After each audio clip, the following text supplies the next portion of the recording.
আমফানের পর মেলেনি সরকারের সাহায্য। সমস্যায় সুন্দরবনের কালীতলা গ্রামের একাধিক পরিবার। কালীতলা পঞ্চায়েতের বিরুদ্ধে সাহায্য না করার অভিযোগ। এ বিষয়ে আরো বিস্তারিত জানবো। আমাদের সঙ্গে রয়েছে আমাদের প্রতিনিধি অনুপম। এখান থেকে একটু বোঝার চেষ্টা করব, সরকারি সাহায্য থেকে বঞ্চিত সেখানকার মানুষজন, আয় সাহায্য পাওয়া যাচ্ছে না বা পাননি, তারা এই অভিযোগ করছেন। পঞ্চায়েতের তরফ থেকে কি বলা হচ্ছে, কেন পেলেন না সেখানকার স্থানীয় বাসিন্দারা?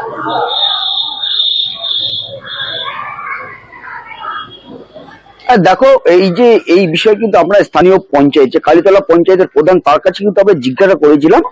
তিনি যেটা জানিয়েছে যে যেহেতু 100 ত্রিপল আসে, 5,500 মানুষ, কজনকে আর ত্রিপল দেওয়া যাবে? আর যে সরকারি আবাসনের যে ঘর, সেই ঘর সিরিয়াল অনুযায়ী যেরকম ভাবে আসবে সেরকম ভাবে যারা যারা দরখাস্ত করেছে তারা পাবে। কিন্তু এইখানে একটা সব থেকে বড় প্রশ্ন, যেসব যারা অভিযোগ করছে, এই কালীতলা গ্রামের যেসব মানুষ যারা অভিযোগ করছে, তাদের একদম প্রত্যক্ষ আমরা তাদের ছবি তুলেছি, যে একদম ভগ্ন দশার অবস্থায় বাড়ি, তাদের বাড়ি দিয়ে জল পড়ছে, তাদের এতটাই দুর্গতির মধ্যে পড়ে রয়েছে তারা। আলিলা আমফানের মতন দুর্যোগ গেছে, সেখানে তারা কোন রকম সরকারি সাহায্য পায়নি, ত্রিপল পায়নি, আর্থিক সাহায্য পায়নি, এমনকি সরকারি যে আবাসনের ঘর সেটাও পর্যন্ত পায়নি। বহুবার তারা পঞ্চায়েত তারা দরখাস্ত করেছে, আবেদন করেছে, কিন্তু কোন রকম তারা সাহায্য পায়নি। একদম এই যে রায়মঙ্গল নদীর যে শাখা নদীর উল্টো দিকেই হচ্ছে সুন্দরবন জঙ্গল, আর তার এইদিকেই হচ্ছে কালীতলা। এই কালীতলা গ্রামের মানুষ এমনি হচ্ছে, এখানকার কিন্তু কর্মসংস্থানের অবস্থা খুবই খারাপ, এখানকার মানুষ কিন্তু হতদরিদ্র, এবং তার মধ্যে এই যে সরকারি সাহায্য না পেয়ে কিন্তু রীতিমতো সমস্যায় পড়েছে। এমন অভিযোগ তুলছে যে বার্ধক্য ভাতা, সে বার্ধক্য ভাতার তিনবার আবেদন করেও কিন্তু তারা বার্ধক্য ভাতা পাচ্ছে না, এমনটাই কিন্তু অভিযোগ করছে এই কালীতলা গ্রামের একাধিক মানুষ। এবং তারা কিন্তু বারবারও এটা জানাচ্ছে যে তারা এই যে আয়লা আমফানের যে সাহায্য থেকে শুরু করে বার্ধক্য ভাতা, সরকারি আবাসনের বাড়ি, পুরোটাই কিন্তু তারা একবার না একাধিকবার পঞ্চায়েতের প্রধান, পঞ্চায়েতের তরফে কিন্তু তারা জানিয়েছে, কিন্তু কোন রকম সমাধান কিন্তু তারা পায়নি। বেশ, অনেক ধন্যবাদ অনুপম। আইলার পরের থেকে চাল ফাল কোনো কিছু দেয়নি, খালি ওই 16 কিলো করে চাল, ওই চালটা দেয়, তাই মাঝে মাঝে বলে চাল দেবো না, তোমরা পাবা না, বিজেপির লোক। পলিথিন দেয়নি, আমার ঘর দেয়নি, আমফানের টাকা দেয়নি, বুলবুলির হাঁড়ি করা দেয়নি, কোনো কিছু না। 5 বার এতে দিছি দরখাস্ত আমার বার্ধক্য ভাতার জন্য, দুয়ারে সরকারে, তো বার্ধক্য ভাতা দেয়নি না। সমস্যা আমার আইলয় ঘর বাড়ি কিছু ছিল না, আমি পঞ্চায়েতে অনেকবার আবেদন করেছি, ওনারা আমাদের একটা পলিথিন, আইলার চাল, কোনো কিছু আমার সুযোগ সুবিধা দেয় না। সরকারি ঘর আমি পাইনি। চেয়েছিলেন? হ্যাঁ চেয়েছি, ওদের কাছে আবেদন করেছি, কাগজপত্র জমা দিয়েছি দুয়ারে, ওনারা আমার কথায় কোনো গুরুত্ব দেয়নি। এরকম কত পরিবার রয়েছে আপনাদের এখানে? বহু পরিবার আছে এরকম। 4-5 এরকম পরিবার একটা নেই, পায় না। কত হয়েছে 4-5 দিন ধরে, 1 সপ্তাহ 15 দিন ধরে যাচ্ছি, টিউবওয়েল দিন বলছে একটা পলিথিন নেই। তাহলে আমরা যদি একটা পলিথিন পঞ্চায়েত না পাই তাহলে কি করে দেবো? একেবারে আবাস যোজনার ঘর থেকে তারা বঞ্চিত বলছে। আবাস যোজনার ঘর থেকে বঞ্চিত নেই, সেন্ট্রাল গভর্নমেন্ট টাকা পাচ্ছে না, ঘর কমপ্লিট করছে না। যারা অভিযোগ করছে তারা ঘর পাবে। আমাদের বাংলা আবাস যোজনায় যদি তাদের লিস্ট আপ হয়ে থাকে 1104 ভিতরে, তারা ঘর পাবে। এছাড়াও যদি তার ঘর না পায়, আবার পরবর্তী সার্ভার।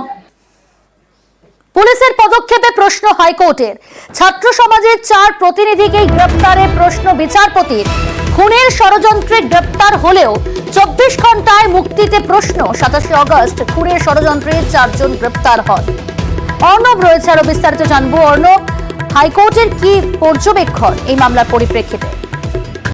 দেখো, 27 তারিখ ছাত্র সমাজের ডাকে নবান্ন চল অভিযান ছিল, তার ঠিক আগের দিন 26 তারিখ হাওড়া স্টেশনে যে সমস্ত ছাত্ররা আসলেন তাদের তদারকি দায়িত্বে ছিলেন যে 4 জন ছাত্র, তাদেরকে পুলিশ প্রথমে আটক করে এবং পরে তাদের গ্রেপ্তার করে ওই দিন রাত 12:05, অর্থাৎ 27 তারিখ রাত 12:05 নাগাদ। এই ক্ষেত্রে 4 ছাত্র বা ছাত্র সমাজের প্রতিনিধিকে গ্রেপ্তার, এবং সেই গ্রেপ্তারকে ঘিরে হাওড়া পুলিশের যে পদক্ষেপ, এই 2 পদক্ষেপ নিয়েই প্রশ্ন তুলল কলকাতা হাইকোর্ট।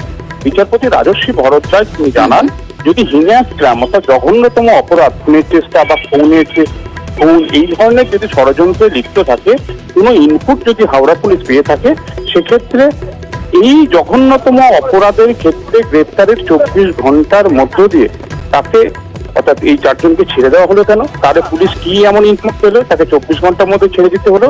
আর যদি যে ইনপুট তারা পেয়েছিল, অর্থাৎ গোয়েন্দা সূত্রে, সেই ইনপুট যদি ঠুনকো হয় তাহলে 24 ঘন্টা তাদের আটকে থাকতে হলো কেন? অর্থাৎ দুই ধরনের প্রশ্নই বিচারপতি রাজস্বী ভরদ্বাজ তুলেছেন এবং এক্ষেত্রে এই মামলা সংক্রান্ত যাবতীয় নথি তথ্যাদি অর্থাৎ কেস ডায়েরি মামলা যা রয়েছে তা মঙ্গলবারের মধ্যে হাইকোর্টে পেশ করতে নির্দেশ দেওয়া হয়েছে হাওড়া পুলিশকে এবং এই নথি তথ্য দেখার পরই পরবর্তী পদক্ষেপ বা সিদ্ধান্তের কথা জানাবে কলকাতা হাইকোর্ট। বেশ, ধন্যবাদ অর্ণব।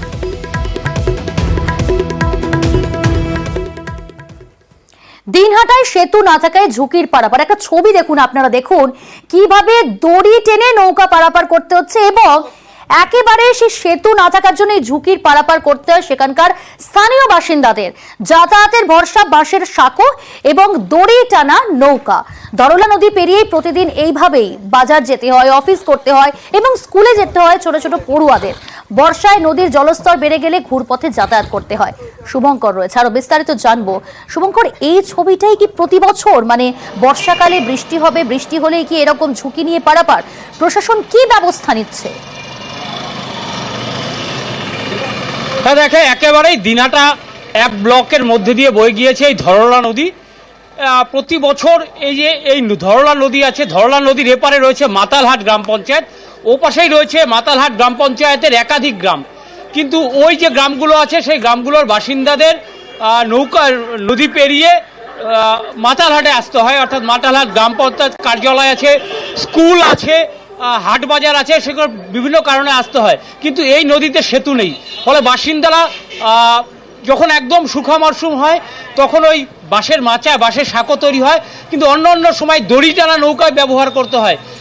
সেখানে গ্রাম পঞ্চায়েতের পক্ষ থেকে একটা নৌকা থাকে, সেই নৌকার মধ্যে দড়ি বাঁধা হয়, তারপর বাসিন্দারা যারা যাতায়াত করেন নিজেরাই দড়ি টেনে যাতায়াত করেন এবং দশকের পর দশক ধরে এই পরিস্থিতি চলছে। বাসিন্দারা দীর্ঘদিন ধরে এই সেতুর দাবি করেছেন এবং বাসিন্দাদের যেটা অভিযোগ যে ভোট আসে ভোট যায়, নেতারা আসে, মন্ত্রীরা আসে, প্রতিশ্রুতি দেয়, ভোট আসে ভোট যায়, কিন্তু ছবিটার কোনো বদল হয় না। বেশ, অনেক ধন্যবাদ শুভঙ্কর।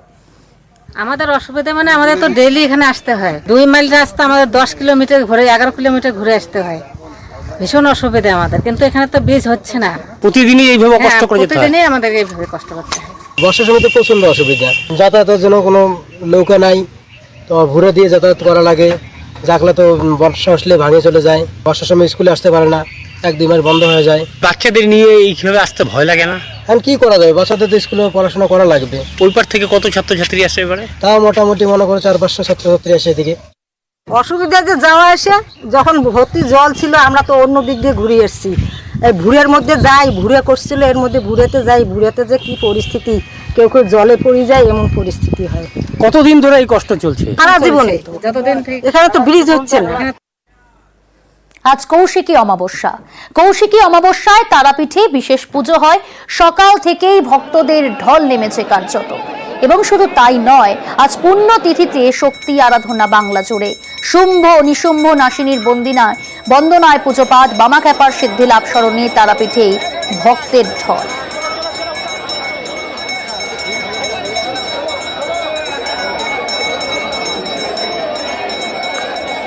অক্ষয় রয়েছে আমাদের সঙ্গে সরাসরি তারাপীঠ থেকে। অক্ষয়, তারাপীঠে আজ সকাল থেকে এই বিশেষ পুজো পাঠ এবং ভক্তদের ভিড় চোখে পড়ছে, এই মুহূর্তের ছবিটা তুলে ধরো। দেখো, তোমাকে জানিয়ে রাখি আজ কৌশিকী অমাবস্যা, তারাপীঠের সব থেকে বড় উৎসব তারাপীঠে, এবং এই আজকের এই বিশেষ তিথিতেই সাধক বামদেব তারাপীঠ মহাশ্মশানে তন্ত্র সাধনা করে মা তারার দর্শন পেয়েছিলেন এবং তারপর থেকেই তারাপীঠে এই কৌশিকী অমাবস্যা কিন্তু তাৎপর্য আলাদা। এবং আজকের এই দিনটাতেই তন্ত্র সাধকরা তারাপীঠ মহাশ্মশানের যে দ্বারকা নদ, সেই দ্বারকা নদে স্নান করার পর তন্ত্র সাধনায় মেতে ওঠেন। তার কারণ দ্বারকা নদে স্নান করার পর মা তারার পুজো দিলে এবং তন্ত্র সাধনা করলে পুণ্য লাভ হয়। এবং আজ ভোর থেকেই গর্ভগৃহ খুলে দেওয়া হয়েছে এবং সারা রাত্রি আজ মন্দির খোলা থাকবে এবং ভোর থেকেই প্রচুর পুণ্যার্থী দীর্ঘক্ষণ ধরে অপেক্ষা করে আছেন মা তারার পুজো দেওয়ার জন্য। এবং বেলা বাড়ার সাথে সাথে পুণ্যার্থীদের সংখ্যাও কিন্তু বাড়ছে, প্রশাসনের তরফ থেকেও বিশেষ নিরাপত্তা ব্যবস্থা গ্রহণ করা হয়েছে। এবং কিছুক্ষণ পর মা তারাকে বিশেষ যে অন্নভোগ আজকে দুপুরের, সেই অন্নভোগ নিবেদন করা হবে এবং সন্ধ্যাবেলার যে সন্ধ্যা আরতি, সেই সন্ধ্যা আরতি দেখার জন্য বহু দূর দূরান্ত থেকে মানুষ এসেছেন। শুধুমাত্র রাজ্যের বিভিন্ন প্রান্তের মানুষ এসেছেন তেমনটা না, ভিন রাজ্য থেকে বহু পুণ্যার্থী এসেছেন আজকের এই বিশেষ তিথিতে। এবং বিশেষ করে এই তিথিতে পুজো দিলে পরিবারের মঙ্গল হয় এবং আরও পুণ্য অর্জন করা যায়, সেই বিশ্বাস নিয়েই পুণ্যার্থীরা ছুটে আসেন আজকের বিশেষ এই তিথিতে। এবং সেই মতো ভোর থেকেই প্রচুর মানুষ ভিড় করছে এবং এখনো পর্যন্ত লক্ষাধিক মানুষের ভক্তের সমাগম হয়েছে তারাপীঠ মন্দিরে। ধন্যবাদ অক্ষয়। ভোর 4টে মায়ের মন্দির খোলা আছে, তখন মায়ের স্নান হয়ে মঙ্গলার্থে ঠিক 5টা 5-এ যখন অমাবস্যা শুরু হয়েছে গর্ভগৃহ খুলে দেওয়া হচ্ছে। ঠিক দুপুর 12টা মায়ের মধ্যাহ্ন ভোগ হবে, তখন বিভিন্ন উপাচার দিয়ে মায়ের মধ্যাহ্ন ভোগ, পোলাও, অন্ন, খিচুড়ি এই সমস্ত দিয়ে মায়ের অন্ন ভোগ দেওয়া হবে। সন্ধ্যা 6টায় মাকে স্বর্ণাঙ্কা দিয়ে সাজানো হবে রাজবেশে। সেই সময় মায়ের একটা শীতল ভোগ, লুচি, সুজি, বিভিন্ন রকম মিষ্টান্ন দিয়ে দেওয়া হবে। রাত্রি 12টায় নিশি পুজো হবে, তখন মাকে ফুলের সাজ দিয়ে সাজিয়ে দিয়ে খিচুড়ি ভোগ, সারাদিন যে বলি হচ্ছে সে বলি পাঠার মাংস মাকে নিবেদন করা হবে। এদিকে কঙ্কালীতলাতেও কৌশিকী অমাবস্যায় বিশেষ পুজো। সকাল থেকে বীরভূমের সতীপীঠে ভক্তের ভিড়। আজ সন্ধ্যেই কঙ্কালীতলায় বিশেষ পুজো দিতে সকাল থেকে লম্বা লাইন। তারাপীঠের পাশাপাশি কঙ্কালীতলার ছবিটা আপনারা দেখছেন, সেখানেও কিন্তু আজ সকাল থেকে ভক্তদের ভিড়। কৌশিকী অমাবস্যায় বিশেষ পুজো, সেখানেও বীরভূমের সতীপীঠে ভক্তদের ভিড়। আজ সন্ধ্যেই কঙ্কালীতলায় বিশেষ পুজো। ইন্দ্রজিৎ রোজ রয়েছে আমাদের সঙ্গে কঙ্কালীতলা থেকে একেবারে সরাসরি। ইন্দ্রজিৎ, তোমার কাছ থেকে জানার চেষ্টা করব, এই মুহূর্তে দেখা যাচ্ছে তুমি যেখানে রয়েছো ভক্তদের ভিড় চোখে পড়ছে। আজ দিনভর পুজো পাঠের কি কি কর্মসূচি রয়েছে? দেখো, একদমই যেটা বলে রাখবো, বীরভূমের তারাপীঠ যেমন একদিকে কৌশিকী অমাবস্যা উপলক্ষে ভিড় হয়েছে, তেমনই কিন্তু বীরভূমে যে সতীপীঠ রয়েছে কঙ্কালীতলা, সেই কঙ্কালীতলাও কিন্তু ইতিমধ্যেই ভক্তদের ভিড় লক্ষ্য করা যাচ্ছে। পাশাপাশি আমি দেখিয়ে রাখার চেষ্টা করবো, আমি যেখানে রয়েছি এটা হচ্ছে মন্দিরের গর্ভগৃহ। সেই গর্ভগৃহের মধ্যে কতটা ভিড় রয়েছে, পাশাপাশি ইতিমধ্যেই কিন্তু মায়ের যে ভোগ, সেই ভোগ কিন্তু নিয়ে আসা শুরু হয়েছে এবং একটু পরেই ভোগ আরতি হবে ও ভোগ হবে। পাশাপাশি যেটা বলে রাখবো, মন্দির কমিটির পক্ষ থেকে কিন্তু আজকে রাত্রে বিশেষ এক পুজোর আয়োজন করা হয়েছে। কৌশিকী অমাবস্যা উপলক্ষে যে পুজো, সেই পুজো কিন্তু করা হবে। আমি আমার ক্যামেরা পার্সনকে বলবো যে মন্দিরের যে গর্ভগৃহ, সেই গর্ভগৃহের মধ্যে কতটা পরিমাণ ভিড় রয়েছে সেই ভিড়টাকে একটু দেখিয়ে রাখার জন্য। কারণ ইতিমধ্যেই শুধুমাত্র তারাপীঠ নয়, তারাপীঠ ছাড়াও কিন্তু কঙ্কালীতলা কলকাতা থেকে শুরু করে বোলপুরের আশেপাশের গ্রাম থেকেও বেশ কিছু মানুষ তারা বিভিন্ন ভাবে কিন্তু ভিড় করছে এই কঙ্কালীতলা মন্দিরে পুজো দেওয়ার জন্য। এছাড়াও যে সম্পূর্ণভাবে মন্দিরের ভেতরে ঢুকে দেখালাম। এরপরে আমি মন্দিরে যে লাইন রয়েছে সেই লাইনটা একটু দেখে রাখার চেষ্টা করি, কত বড় লাইন পড়েছে ইতিমধ্যে। যত সময় বাড়বে তত কিন্তু ভিড় বাড়বে, এমনটাই কিন্তু বলছে মন্দির কমিটি। একেবারে বোঝাই যাচ্ছে লম্বা লাইন এবং দূর দূরান্ত থেকে ভক্তরা এসেছেন পুজো দিতে। অনেক ধন্যবাদ ইন্দ্রজিৎ। আজকে আমাদের পুজোটি সারা ধরে পুজো হবে, অনেক ভক্ত সমাগম হবে। আমাদের মায়ের পুণ্যজল সকালে পুজো হয়ে গেছে, এখানে ভোগ আনিতে এসব দিয়ে পড়বে দেওয়া হবে, রাতেও সন্ধ্যায় দেওয়া হবে, অবস্থা হবে। মায়ের কাছে এসে তো লাইনে দাঁড়ানো কোনো ব্যাপার না, অবশ্যই চেষ্টা করব, মা ডাকছে। এই প্রথমবার নাকি আগে এসেছে? এই প্রথমবার। আজকে কৌশিকী অমাবস্যা পড়ে গেছে, আমরা এখানে এসেছি, একটা মানে কি বলবো, মানে মিলে গেছে ব্যাপারটা, ভালোই লাগছে পুজো দিতে এসে।